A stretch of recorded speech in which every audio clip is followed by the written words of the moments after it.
Hey everybody, we are finally back after a week break since I was pretty busy last week. As you can see, up is not like it used to be. I'm in the middle of moving. Um, I was also pretty busy with work last week, so and forgive me, this is my second take on this since the first one. The gain on my mic was turned way down since I was in the middle of moving. It must have moved, which really sucks because that was 30 minutes of me talking and it not going through to the mic, which really sucks. So I apologize if I am now going to miss things, but I'll do my best as I always do. So this is number 11, and we are on Joshua Black. Josh is quite new to NCPL. This is his second draft. His first draft, he drafted a pretty good team. I think his second draft is a little bit better. There are some things I'd like to mention about his team, both pros and cons. But first of all, I scored his team overall a 38. Now I'm gonna be out of breath too. Excuse me. So overall 38. I think his team is pretty good. It's definitely above average. There are some things that his team is not going to do very well, but he has a great. There we go. He has a great balance between special attacking and physical attacking, and a couple mons that can do both. So, let me start with Gudra, his captain. Actually, sorry, I scored his offense an 8. I'm going to start with Gudra, his captain, since Gudra really accentuates the rest of his team. And what I mean by that is Gudra is obviously the captain of his team, but what Gudra does is what the rest of his team kind of does, just not as well as Gudra. So it's funny how people draft their captains like that. They draft a captain that's strong in wall breaking, and then they draft a lot of wall breakers or a strong offensive team. So, Gudra, having an enormously big move pool here. Oh Jesus! I just deleted all my tabs too. Gudra having access to Sludge Bomb, Fire Blast, Draco Meteor, Outrage, Power Whip, Earthquake, Fire Blast. I think I mentioned that already.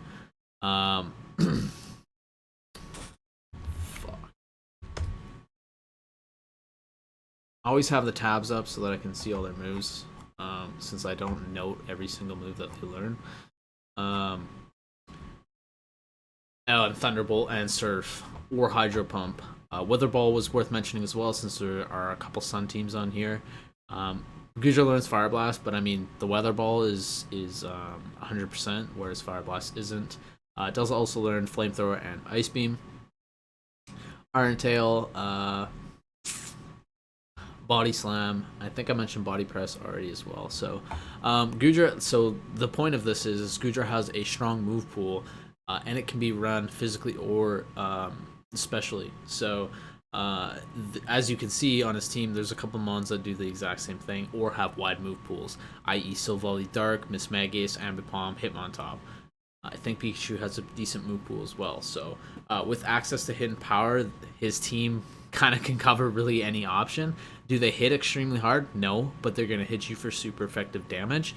And, pair this with a Life Orb or an Expert Belt. This gives him really good coverage and makes him really hard to switch into. So, this is the focal point of his offense. He does have a lot of setup potential as well between Silvally Dark, Pikachu, Mismagius, Talonflame, Hitmontop as well. And honestly, Palisand as well. And like we seen Calvin mention, Dusclops does have the option to set up as well. I will get into his setup options, but I won't spend too much time on Dusclops because it's the one suggestion that I have is to maybe get rid of Dusclops, or get rid of Palisand and Pikachu, and then get in another mon that can have reliable recovery and set up rocks, and something else to effectively balance the ghost weakness on his team. Anyways, so yeah, The other setup options, I mentioned all of them already, but his offensive options, Talonflame having access to Gale Wings, Brave Bird, and being fire flying with heavy duty boots is actually not bad if he can make sure that those heavy duty boots stay on and not get knocked off. That Swords Dance or Bulk Up Talonflame is extremely dangerous, especially if it stays at full health. Having access to Roost allows it to do that, and the defense base stats of Talonflame are really not terrible in this type of draft. Don't forget, Talonflame used to be OU for a long time until they nerfed Gale Wings. Being able to run Bulk Up or Swords Dance or a defensive option with Will-O-Wisp and run Roost. That's the other thing too. It's fast enough to run Will-O-Wisp and stop you from OHKOing it and allowing itself to set up. Will-O-Wisp the incoming fighting type or rock type, and then it goes for a rock move anyways, but you get the Bulk Up in plus the Will-O-Wisp burn. You're setting yourself up to win, right? And Talonflame has that option, so Talonflame is very dangerous on his team. I'm surprised I haven't seen it used yet.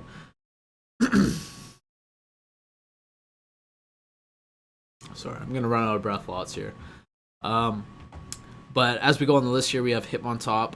Hitmontop has access to 3 priority moves and are Technician boosted as well. 2 of them are. 3 of them, sorry, it has access to 4 priority moves and 3 of them are boosted. So Fake Out, Bullet Punch, Mach Punch, and Sucker Punch. So Fake Out, Mach Punch, and Bullet Punch all being boosted by Technician. This is a phenomenal draft pick for his team, the best draft pick in my opinion on his team. Having access to 4 different priority moves and being Technician boosted is super frustrating to deal with, especially if you don't have a Ghost type. And if you do have a Ghost type and you don't have sub or you don't have a non-aggressive move, Sucker Punch is gonna still hurt. I think Sucker Punch actually got. Did Sucker Punch go down to 60? Because I remember there's a nerf to Sucker Punch. No, it went to 70. Okay. Cool. Imagine if Sucker Punch was boosted too. But yeah, anyways, having those 4 priority moves, this allows him to send in Hitmontop as a cleaner instead of somebody like Ambipom or Mismagius or Pikachu. And have a safe option for whatever's coming in next and to scout out that Pokemon. So a thing that happens with Ambipom all the time is you send Ambipom to clean up and then the opponent sends in something that can deal with Ambipom, and you either got to switch out Ambipom or you got to suicide Ambipom, and usually you don't want to suicide him, but at the same time you don't want to let the opponent either set up or wall break something else. You generally would want to scout the set, right? So this is why Hitmontop is really good. It is bulky enough to absorb attacks, and with that priority it's extremely annoying, so you can use it to scout after a cleanup kill, and to have that option with a defensive Pokemon is super good. That's one of the reasons why Piloswine is also really good. Having access to Ice Shard and having a really high attack stat, it's pretty annoying to deal with. So, but anyways, moving on the list here, we have Ambipom. Ambipom also having a wide move pool, which I think is the focal point of his team, being able to cover basically any option in a draft.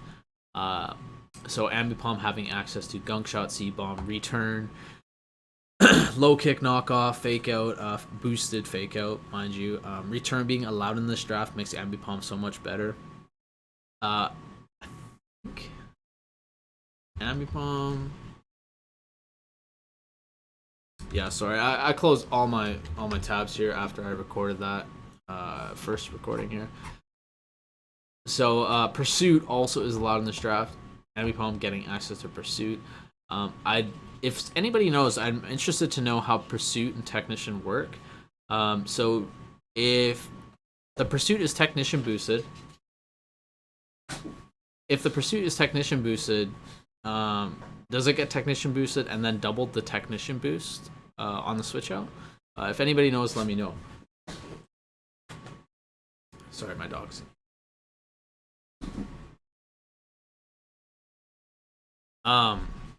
So having access to boosted aerial ace. That's the other thing I would like to know is acrobatics technician boosted when he has no item. This is base 55. Does it go like? Yeah. Anyways, if any of you guys know that, that'd be great. Also has access to brick break, tail slap, dual chop, fire punch, dynamic punch, fury cutter, which would be really annoying. Ice punch, iron tail, knockoff, low kick, seismic toss, shadow claw, thunder punch, and U-turn. So those are its best options. U-turn being one of its most notable options. Generally, you're going to see fake out, return, U-turn, knockoff. That's really what it wants to run all the time.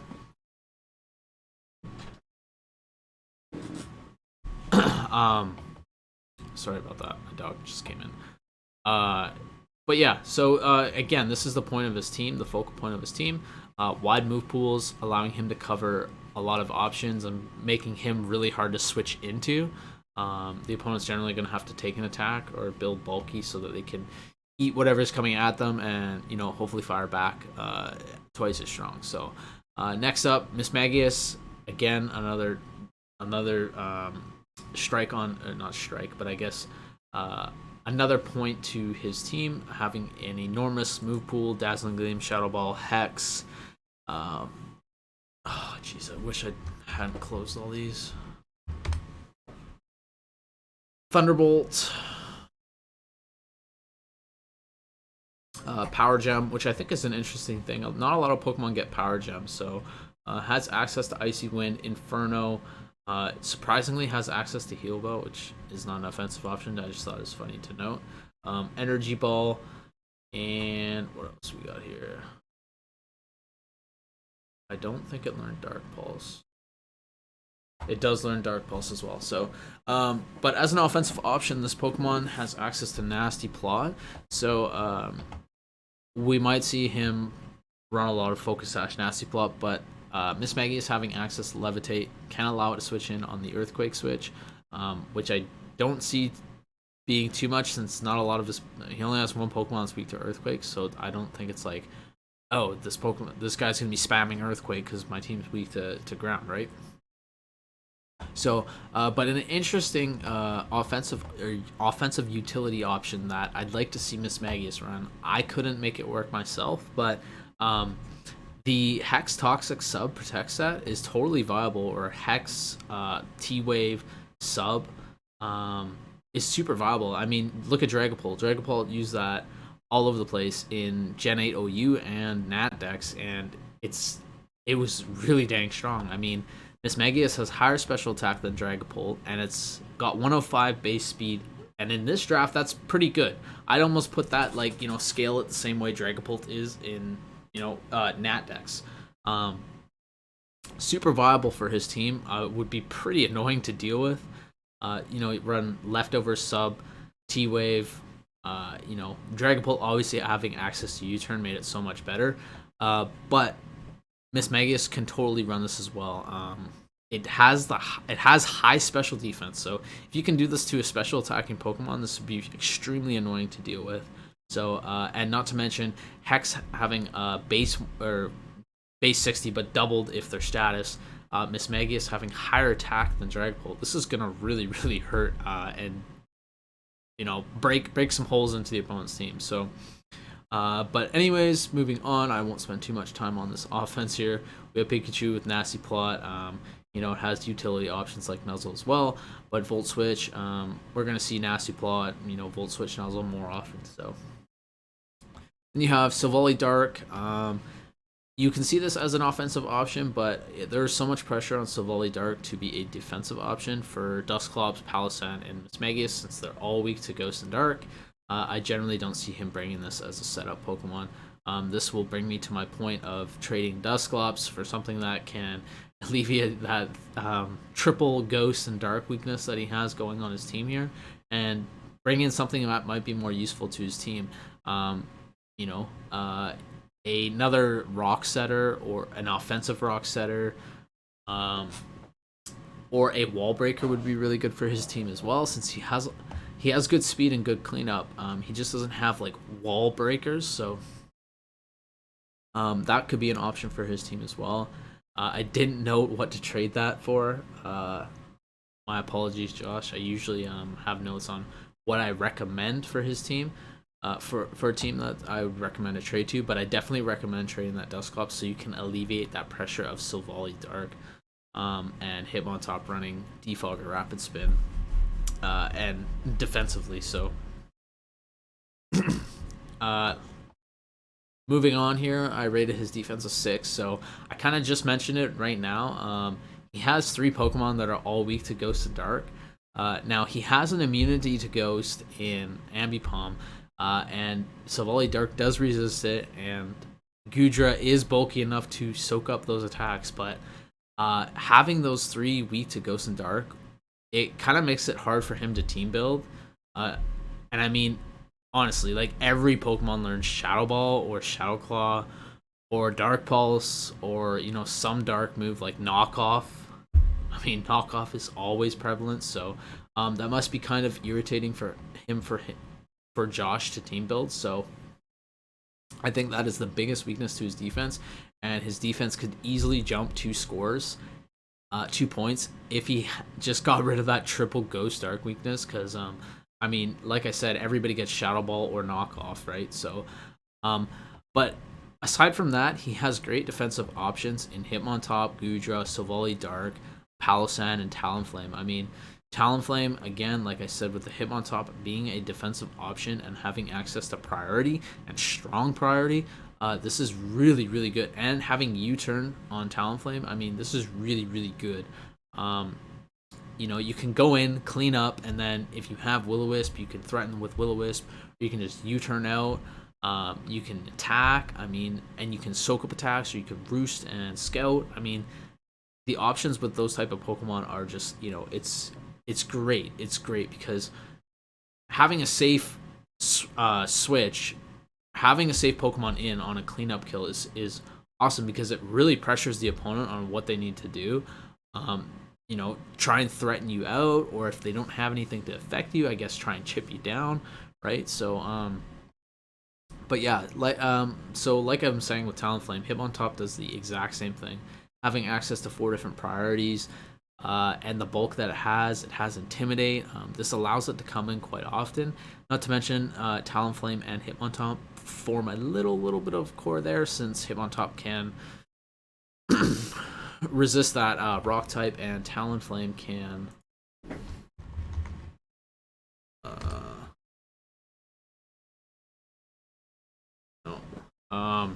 but sorry, anyways, Hitmontop resisting that rock type for Talonflame is going to be really, really good, especially with the Intimidate.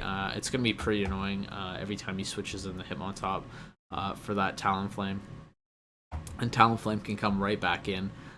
You know, either for the fighting types, fairy types. Talonflame resisting the fairies is really going to help out Hitmontop as well. So, sorry, I'm just trying to open tabs here while we're doing this. But yeah, they form a neat little core there.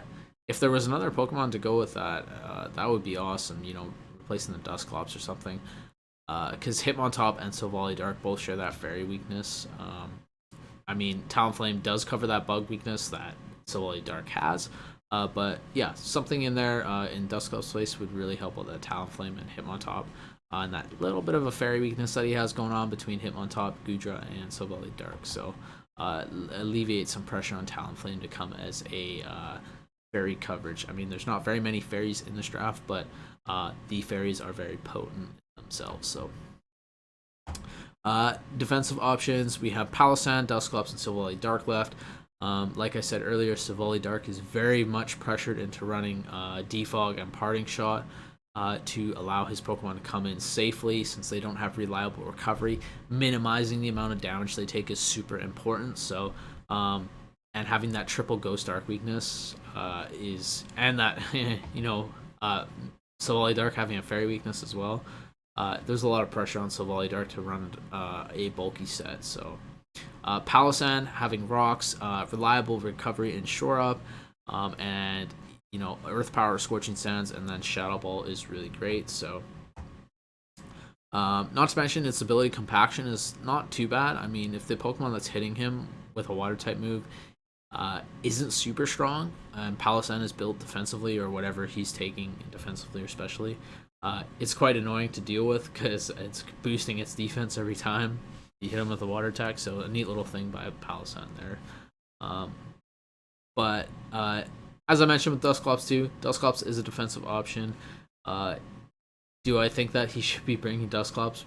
I really don't think so. I mean, Palossand does what Dusclops does, but in my opinion, better since it has rocks and it's not relying on Eviolite. If you're worried about the knockoff, you just run Colberberry on Palossand. But I mean, Palossand is bulky enough to take some dark attacks. I wouldn't say like consecutive ones, but definitely you don't need the Palossand and the Dusclops. So Dusclops having access to like Toxic, T-Wave, Will-O-Wisp, and Palossand only having access to Toxic, maybe that's why. But yeah, Dusclops can run any of those. It can also run Trick Room. I don't think Trick Room is viable on this team though. So yeah, I do want to bang home that point of getting rid of the Dusclops and adding something to your team that's going to help you with that fairy weakness or that pressure of running Defog on Savali, or Savali having to be a defensive option for his team almost every game. So, but yeah, anyways, moving on. Speed, probably one of his best attributes here.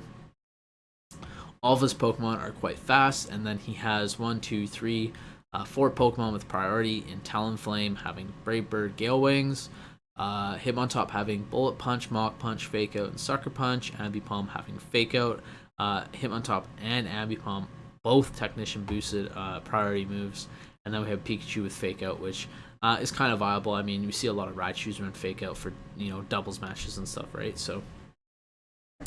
But then aside from the priority, his speed really isn't that bad. It's not like his priority is picking up his speed tiers. Hoosier being base 80, Talonflame 126, Ambipom 115, and Mismagius 105. And then we have Pikachu at 90 and Savali Dirk at 95. I mean, that's pretty good across the board there. That in combination with his priority, this is going to allow Josh to mix up his itemization a lot and not have to rely on running Scarf to beat out those fast teams or those fast Pokemon that some people have in his division, i.e. Matt Heater, having a very, very fast team. Josh's Pokemon actually probably outspeed a lot of them, and then in combination with the priority, this is really, really going to be great for his team. Definitely the best attribute here.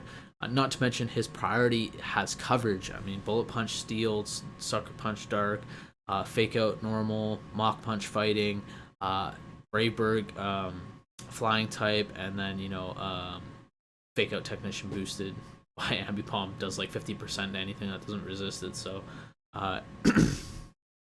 overall, definitely the strongest point to his team. Not much more to mention on his speed. He can, like I said earlier, run that Hex T-Wave set on Mismagius. Do I really think the T-Wave is needed? Not really, but it is incredibly annoying to get, Parahaxed, right? Not to mention T-Wave Hex. It would really break down a team, especially if you're getting Parahaxed a lot. So, moving on, we have Hazards. So this can be a little bit better, I think. He does have Rapid Spin on Hitmontop. He does have Spin blockers in Mismagius, Palossand, Dusclops. He has Defog on Talonflame and Defog on Savali. So he can mix up his Defoggers, and if he knows the opponent doesn't really run screens, he can just bring Rapid Spin on Hitmontop. But again, this puts a lot of pressure on either Hitmontop or generally Savali Dark to run, hazard removal or screen removal. As we've seen in both divisions, there are screen setters. People do like screens. So defog is kind of, something that should be brought to a lot of games, just in case. If not, I guess you're running Brick Break on Hitmontop or Ambipom to cover that as well. So I guess there's not too much pressure on Savali Dark to run Defog, but again, that's taking up a move slot, which is pretty valuable. So especially on Josh's team, where he wants to cover everything and not be focused on one thing, i.e. screens or rocks. which his team, I will mention, is susceptible to. His team not having super reliable recovery, only in Talonflame and Palossand. So switching in on rocks every single turn is gonna whittle his team down, and this is really gonna break his team. So again, that pressure on Silvally Dark or Hitmontop to run hazard removal is something that's gonna weigh down his team. But can be alleviated if he adds another reliable defogger, maybe in the spot of Dusclops, or a Mon that's not really caring for rocks too much, or a Mon that's just able to run heavy duty boots effectively. So, but anyways, next up we have Momentum. This is another strong point to his team. He has U-turn on Talonflame, U-turn on Ambipom, Volt Switch on Pikachu, and U-turn Parting Shot on Silvally. So, the U-turn on Ambipom, Talonflame, and Silvally are very strong. Silvally having Parting Shot, though, I think is much better for his team. Since his team does not have reliable recovery, minimizing that damage is super important for his team. Not to mention, this will help him bring in that Hex Mismagius set or a Nasty Plot Mismagius, Nasty Plot Pikachu. I mean, Pikachu has such weak defenses, Parting Shot actually probably won't matter.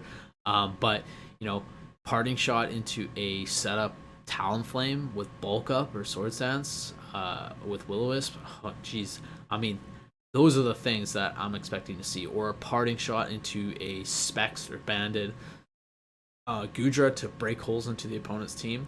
These are the things that I think his team is going to do best at, since they have such a wide variety of moves. They can cover a lot. So getting that Parting Shot into a Pokemon that can either set up or start wall breaking. Even Mismagius can wall break with Specs or something like that. Specs Shadow Ball if they don't have anything that's going to resist it. But again, Parting Shot into something like Talonflame with Bulk Up, Will-O-Wisp, Roost, Flare Blitz, or a setup Gudra with Curse, Rest, Sleep Talk, or just Specs wall breaking type Gudra. I think that would be a really strong point to his team. So. Momentum being an 8, he has really fast Pokemon. He has ways to keep advantage in his end. That Parting Shot is a really big focal point to that Momentum. So overall, though, I think Josh has a really unique team. As we've seen him draft in the first draft and in this draft, he does draft pretty well. So it's all about how he's going to team build and how he's going to play in the game effectively. So overall, I think this is a unique team, and best of luck to you, Josh, and we'll see you guys on the next one.